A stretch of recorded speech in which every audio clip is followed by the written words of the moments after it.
రేవంత్ కేసీఆర్ని అరెస్ట్ చేయకపోవచ్చు, చేస్తే ఎలాంటి ఫలితం వస్తుందో చూశారు కాబట్టి అని ఇంతకుముందు కూడా నేను ప్రస్తావించాను. ఎందుకంటే రేవంత్ని అరెస్ట్ చేయించి జైలుకు పంపించిన కారణంగానే రేవంత్ వాళ్ళ సీఎం అయ్యారు. అదే పంపించిన కేసీఆర్ మాజీ సీఎంగా మిగిలిపోయారు. అది ఆయన అంగీకరించకపోవచ్చు. కాకపోతే పైపైన హడావిడి నడుస్తుంది. ఈ అధికారులు జైలుకి వెళ్తారు కానీ కేసీఆర్ జోలికి వెళ్ళరని నేను ఇంతకుముందే ప్రస్తావించాను. ఇప్పుడు రేవంత్ తాజా మాటలు చూస్తే అదే కరెక్టు. అధికారం అనేది ప్రజలు మన పగ తీర్చుకోవడానికి ఎవరు, మన కోసం మన కోపం తీర్చుకోవడానికి అధికారాన్ని ఉపయోగించుకోకూడదు అంటూ రేవంత్ రెడ్డి ఢిల్లీలో చెప్పుకొచ్చారు. జగన్ మీద విమర్శల బాణాలు సంధించారు. తెలుగుదేశం అధినేత చంద్రబాబుతో పాటు ఇతర రాజకీయ ప్రత్యర్థుల మీద కక్ష సాధింపు చర్యలతో వివరించి పాలన విస్మరించినందువల్లే ప్రజలు జగన్ గుణపాఠం చెప్పారు.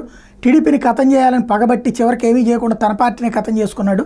మనం చేసిన పాపాలు మనల్ని ఏదో ఒకనాడు మింగుతాయి అని చెప్పడానికి జగన్ తుడిచిపెట్టుకుపోవడమే పోయిన ఉదంతమే ఉదాహరణ. అంతకు మించిన శిక్ష ఆయనకు మరేమీ లేదు అంటూ రేవంత్ గురువారం తన నివాసంలో మీడియాతో ఇష్టాగోష్ఠిగా మాట్లాడుతూ చెప్పుకొచ్చారు. జగన్ ప్రజలు 150కి పైగా సీట్లు ఇచ్చినప్పుడు నన్ను నమ్మకంతో ఇచ్చారని, కానీ ఆయన తప్పు చేయడంతో గద్దె దించారన్నారు. జగన్ వ్యవహార శైలి ఆయన దెబ్బతీసింది. తన వద్దకు వచ్చిన వైసీపీ ఎంపీలు తిట్టి పంపించారు. వారు ఇతర పార్టీలో చేరి గెలిచి వచ్చారు. జగన్ చేసిన అక్రమాలతో ఏపీలో పరిశ్రమలు కుప్పకూలిని, ఆ రాష్ట్రం దెబ్బతింది. చంద్రబాబు తనకు ఫోన్ చేస్తేనే హైదరాబాద్లో జగన్ ఇంటి వద్ద కూల్చివేతలు జరిపించానన్న విమర్శలో వాస్తవం లేదు.